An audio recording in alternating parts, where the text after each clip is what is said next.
Hello everyone, I'm Chester44 and welcome to this Let's Play of Blades of Avernum.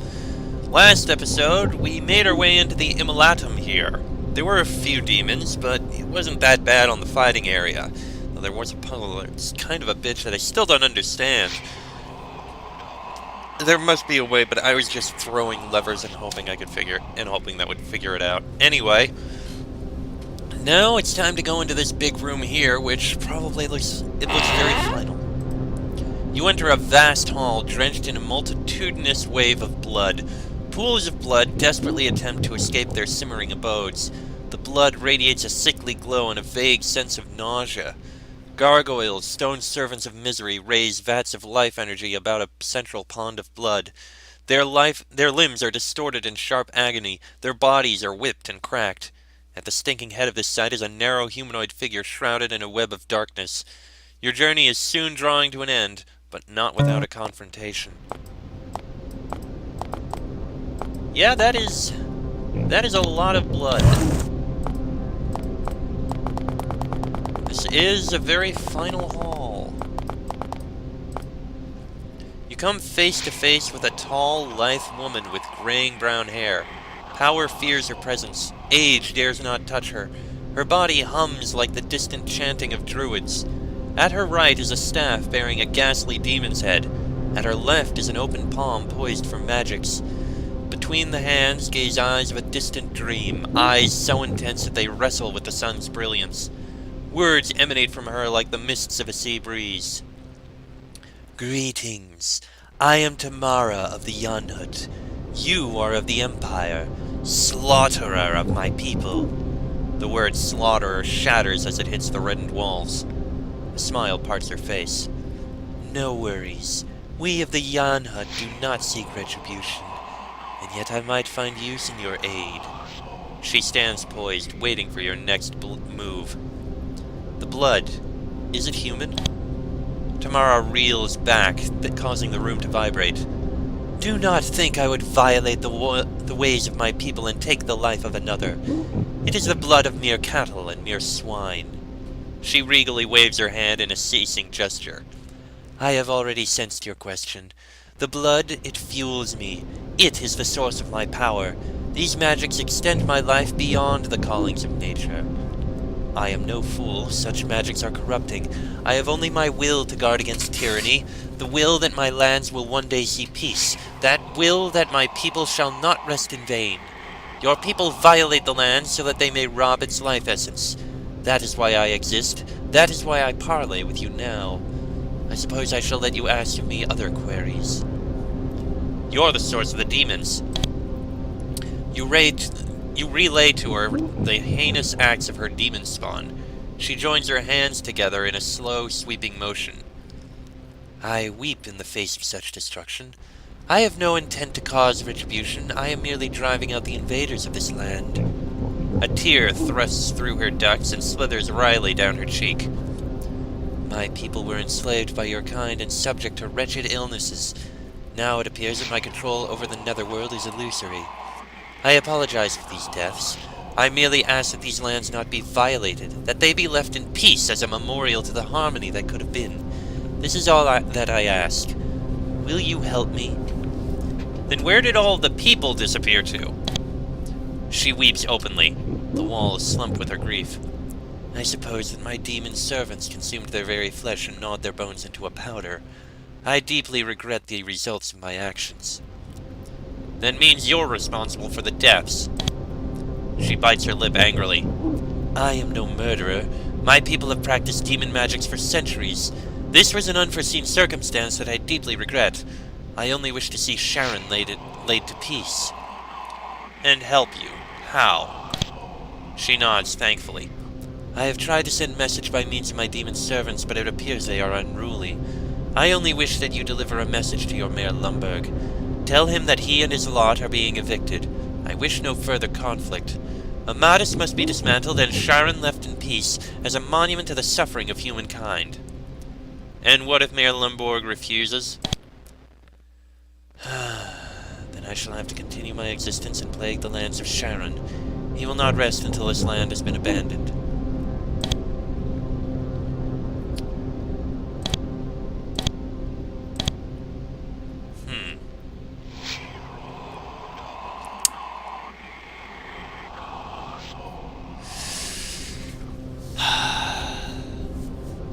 This is kind of a tough choice. On the one hand, her people were enslaved and caught disease and all killed, and she is the last of her kind. But on the other hand, even if she didn't seek retribution, she caused these issues with the demons. Demons are not something to be trifled with. Look at what happened. She says she doesn't seek retribution, but she allowed it to happen anyway, even by driving them off. I'm sorry, but I've changed my mind. You need to die. Tamara leans back against the wall. No, you don't understand. I was only trying to bring rest to my people. She claps her hands violently and lightning strikes the ground. She's prepared for battle.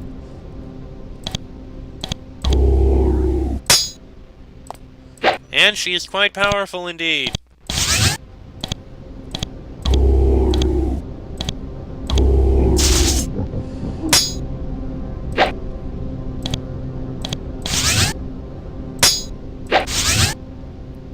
Okay then.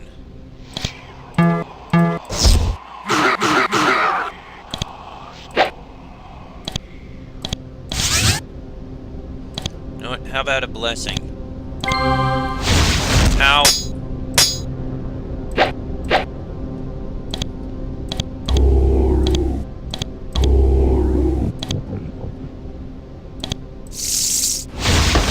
Ow. There goes the healer. Okay, now I need to reload. Reloading. Now this is definitely something that can be done.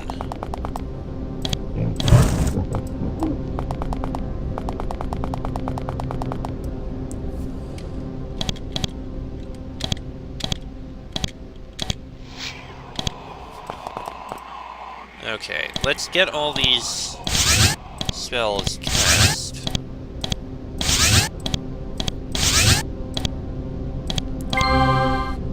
And speak.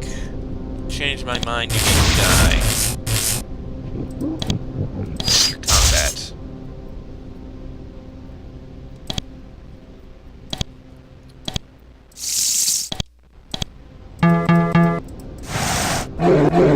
There go the summon beasts.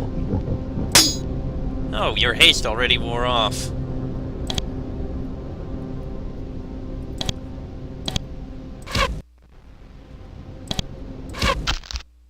She's not demonic.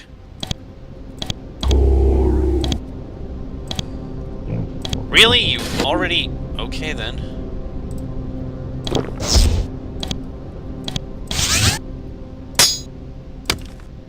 We can definitely kill her, though.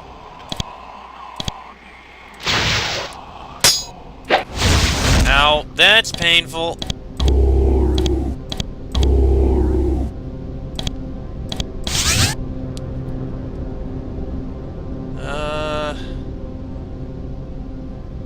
Sure, bolt of fire. That did almost nothing. She's taking a lot of damage. Yes, this is what I am doing.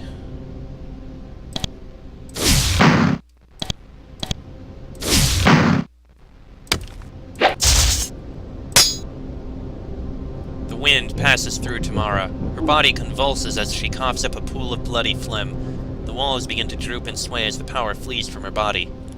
She looks up weakly. Curse you. Now my people will never find rest. May you never find peace in the afterlife.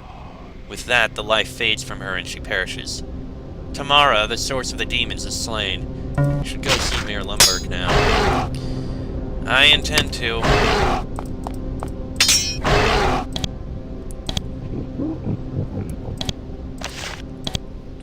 Don't look at me like that.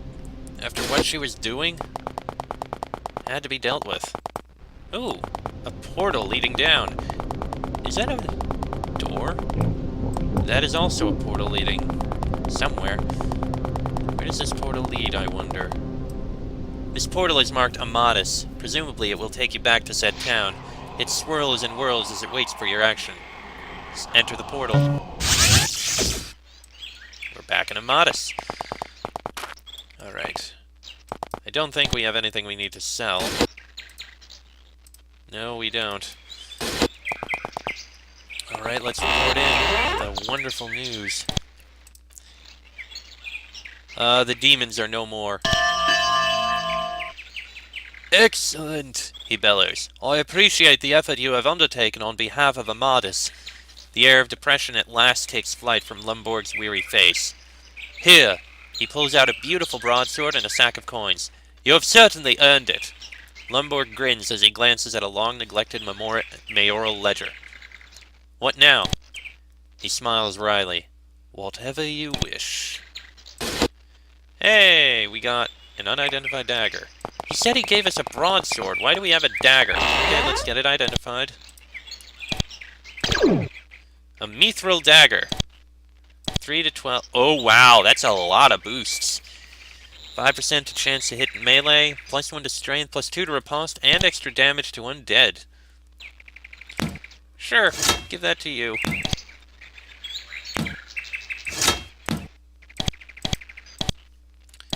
And we can sell this other one. Bam. Okay. That said, though, we've pretty much accomplished our goal. So, yeah, now we can leave this place. Nothing else to be done around here. And suddenly a couple ravenous wolves. Fine, one last fight before we end this.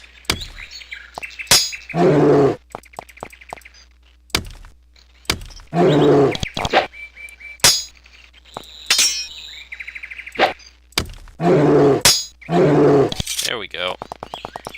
Okay then, walking out here. The road back stretched back to the mainland of Pralgad. It is a long journey, but when that can be completed with accomplishment, do you wish to leave Sharon? Yes. You make your way down the winding paths leading back to Pralgad. You have slain Tamara and left the city of Amadis intact. Soon the province of Sharon swells with immigrants hoping to liberate the riches beneath the ground. A century later, Amadis became one of the largest cities in Pralgad. When the mithril veins played out, Amadis transitioned into a bustling financial center with marble pathways in its gates. Unfortunately, the name of the Yanhut was long forgotten, only remembered by a few obscure historians. You have saved Amadis, but have symbolically buried a culture in the process. And so it ends. A bit of a sad ending, in a way. Like they said, we symbolically destroyed a culture. But it was a choice. Either leave the Yanhut to die out, or send the Empire, or dismantle the Empire City and send them away, and leave it essentially as a land of demons. She was the last Yanhut. She was the last of her kind. The Yanhut would have died out. There was nothing left of her. All that would have been left would be all the demons she summoned, which would take over the land. It was not going to end well in that case, in my eyes. So, that's going to be the end of that. Oh, it's time to move on to the next scenario. I think that was the only scenario done by Excalibur, so we're going to move on to the next one. And I think we've got a few scenarios by this one guy. But that'll be in the next episode. So until then, I'm Chester44, that is Fox, Sheik, Bonnie, and Draco. This has been a Blades of Avernum Let's Play, and I shall see you all next time.